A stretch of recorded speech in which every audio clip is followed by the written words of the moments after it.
which, by the way, thank God she is snoring. Oh my God. I am so exhausted.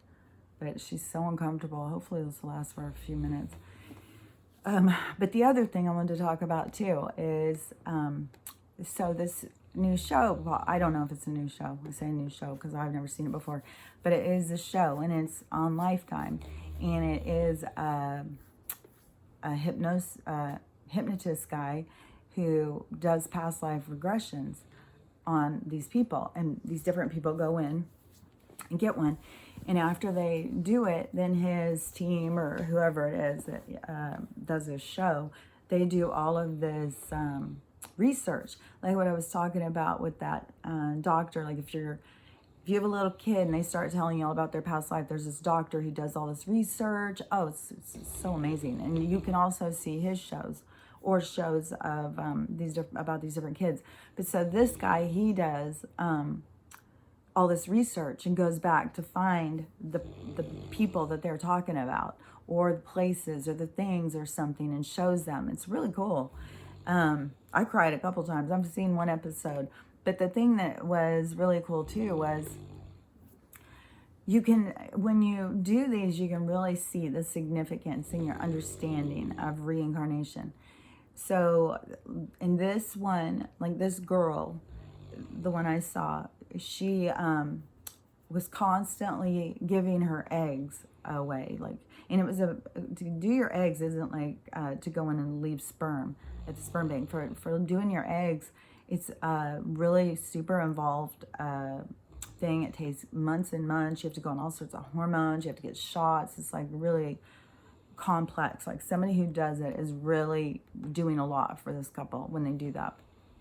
And she had done it like 3 times and she just was compelled. Like she just had this feeling like she's just got to do it. And she was getting to the point now of like, I may not be able to have my own kids. I've got to stop doing this. Why can't I? Why do I just feel like I've got to do it all the time? And so she wanted to go in and see about past life regression. Who knows why anybody told, they don't tell all that, like what made her think like that. She would find answers. And so and it could have been to start this show, they put out an ad. Are you having problems in your life?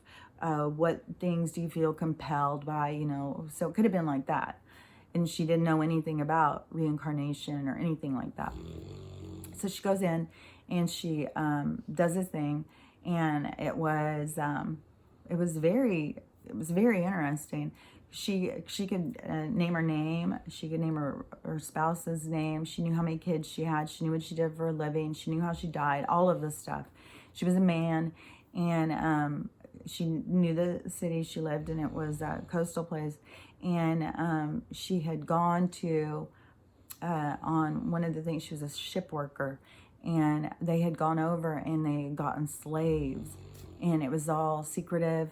And she said it was horrible. She wanted to help the people, but there was nothing that she could do. And it was, they were stealing these, they were breaking up families, taking this, and it really affected her in her soul. You know, she learned something that marked her soul. Something was marked in her soul from the experience. You carry your experiences from life to life. That's why you got to understand the whole concept of reincarnation, so you get a more fuller understanding of who you are and what you're going through in this life. So she saw that, and then she saw the storm, and she drowned, and she went through that whole experience, and what it felt like, and it was really sad, like to watch her re-experiencing that, you know, of the drowning. And it's made me cry just thinking about it. And because it's very real when you go through the re-experience your death. You are there. You are experiencing it just as it happened. And the emotions that she went through, you know, she was, number one thing that she was thinking was she wasn't going to see her family again. And this is so significant in our whole idea of loss and this transition, and it has so much to do with being present and being in the moment and being, you know, present for everyone that you're involved with, not leaving experiences, you know, with your face buried in the phone and you don't even remember what the person talked about. That is, you know, that is so important. So, because that loss, that's what you go back to. I mean, this guy's traveling for months at a time, and he's just, he's about to die, and he's, just so upset. And the thing that what regretted the most was that trip to Africa and getting those slaves. And it was very significant. And then she went into another life where she was in Jerusalem in the 1200s, early 1200s, and she could talk, say their language. She could say words that she was talking ancient Arabic words and stuff like that. And she had never even heard the words before, because he would play parts of the tape. When they come in, after the research is done, they come back to go over it. And he has a big TV, and he plays their thing back, and then he shows them the different things that they found. And but in that life, she couldn't have kids. And she became an outcast, because back then, apparently, if you didn't have kids, they had no way to pass anything on to you. So you were kind of shunned out of society. You weren't able to have a home or anything like that. So you were just kind of like, a reject. And so she was like a scarlet letter. She lived as a reject because she couldn't have kids, which, look at how, she has this she's compelled, like it's in her, like she has to do this. She has to save these other people. That is how a soul is. And that is how a soul learns.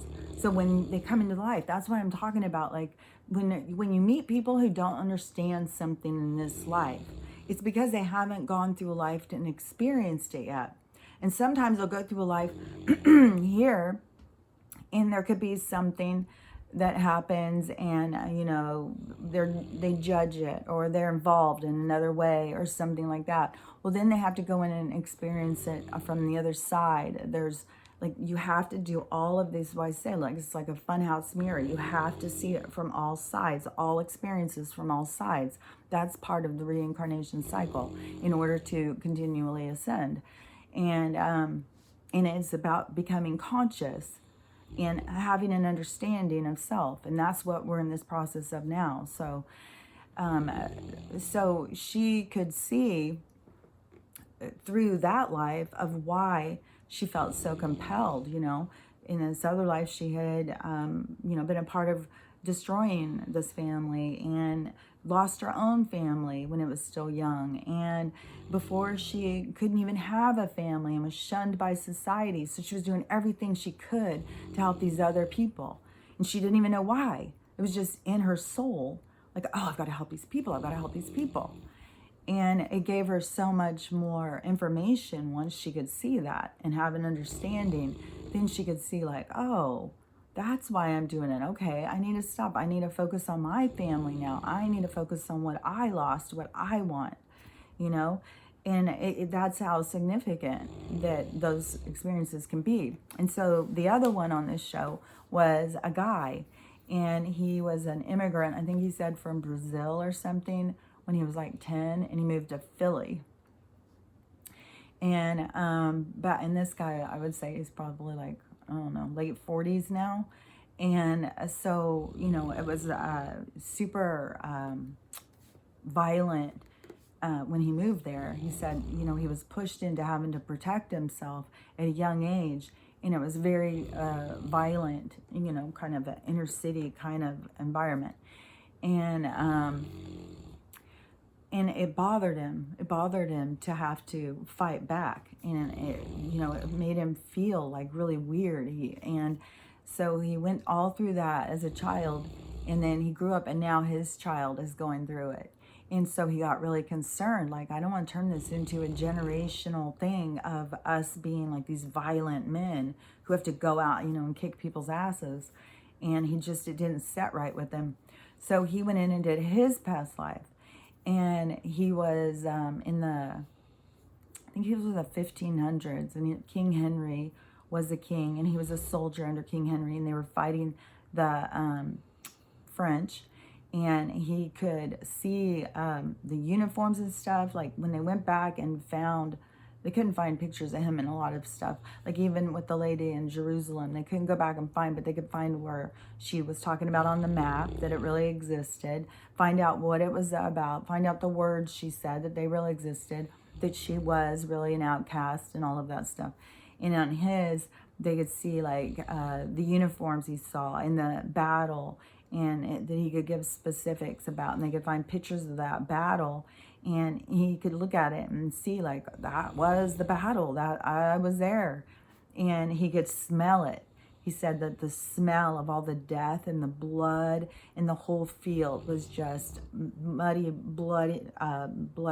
It was just, he said it was really disgusting. He had blood all over him, but it was other people's. And he had a nickname called the Killer. And he could kill like 10 people a day or something. And, but that was his job. He was a soldier, but he did have a family. He could tell about the family and stuff like that. So anyways, when he went over that past life, then he could see like why he has such a thing inside of him of not wanting to cause harm or violence. Because when he went back and he looked and he saw it, he remembered that pain, and he remembered that he had said, I don't ever want to hurt anybody ever again.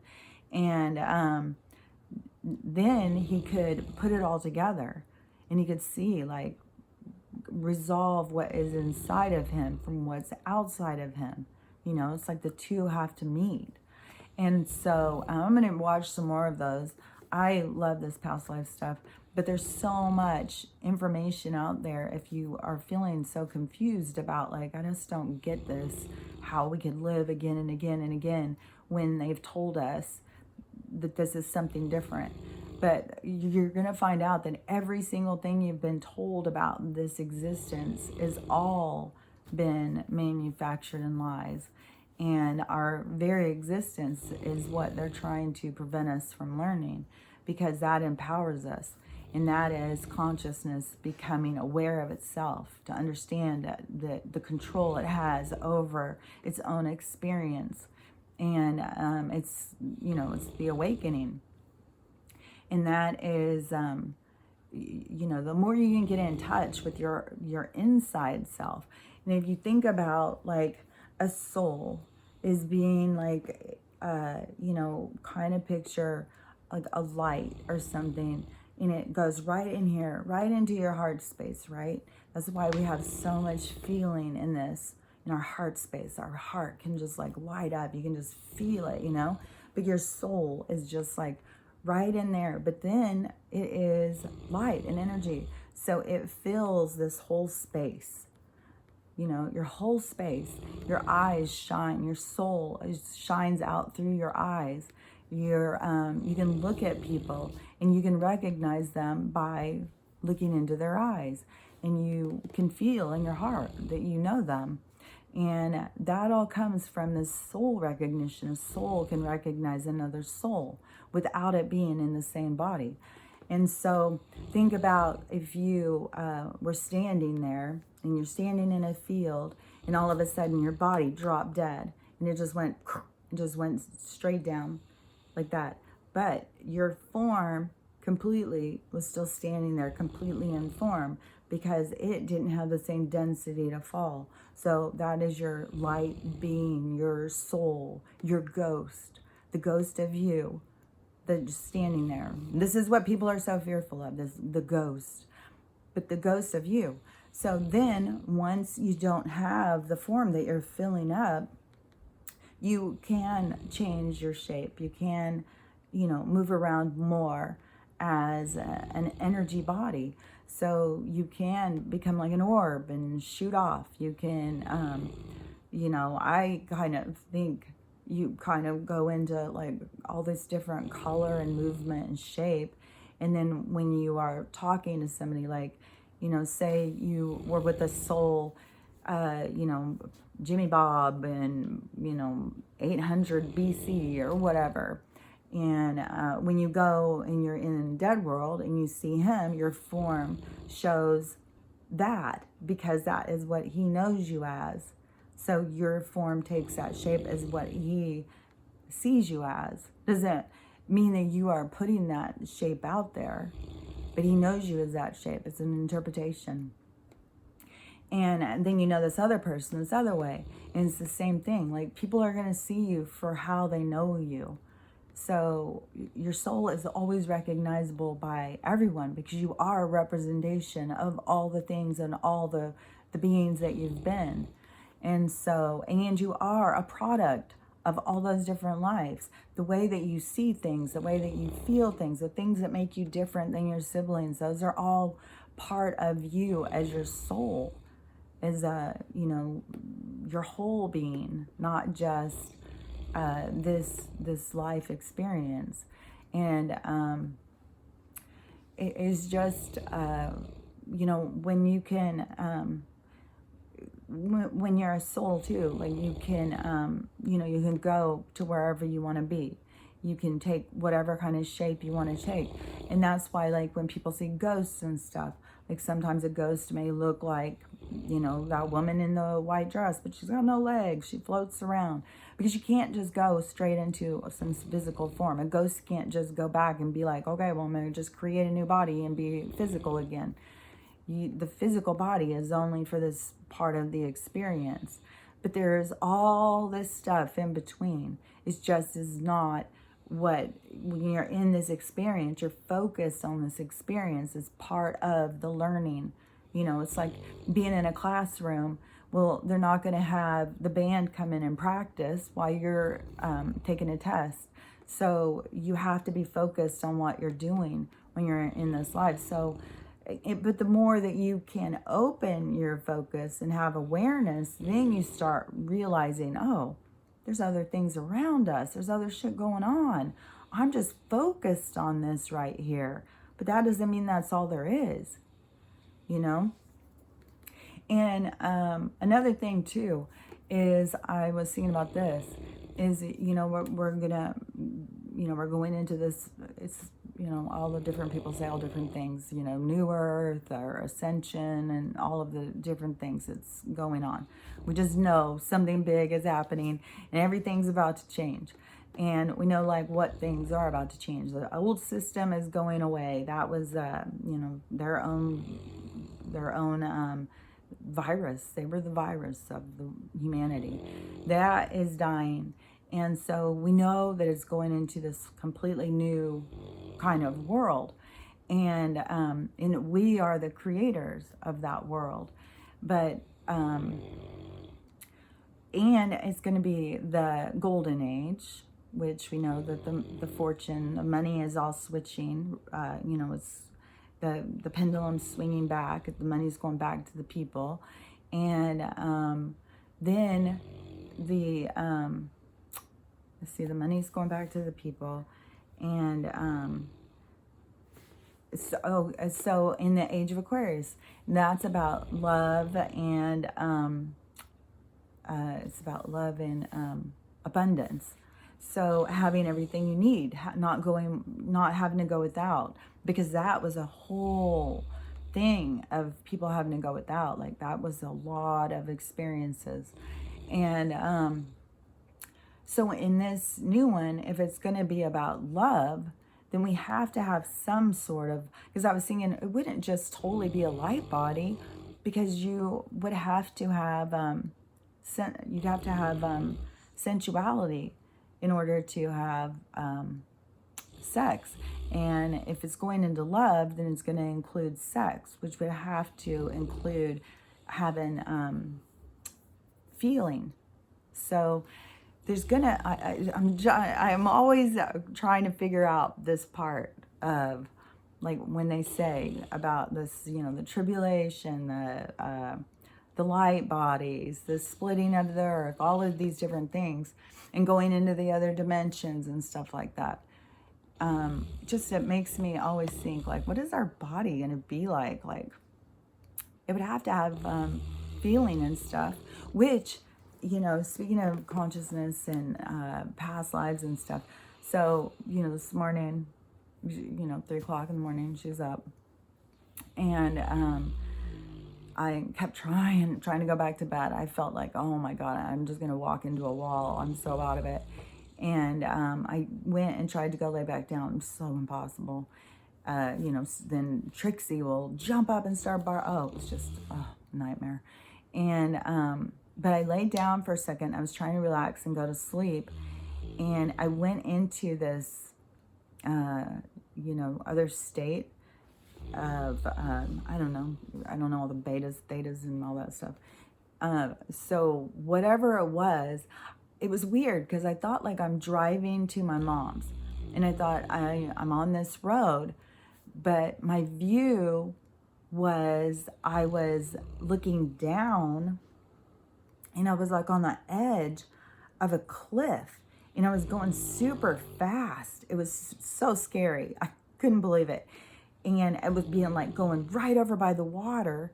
And but the whole view, I don't even know how I would ever have gotten this perspective, this view, without having really experienced it. I don't know how I could have just produced this without having it be something I went through. So this view was horrible, and it was so close to the ground, and it was like moving and stuff, and it was going so fast, and it felt so like I could just go off at any second. And then it would be on this side, it was trees, and it was going fast. It was really, really creepy. And while this was going on, I was thinking, okay, why am I seeing it like this? Why aren't I driving? Like, what is going on? How am I seeing this? Like, where's the road? Like, how do I stay on the road and stuff? Like, I was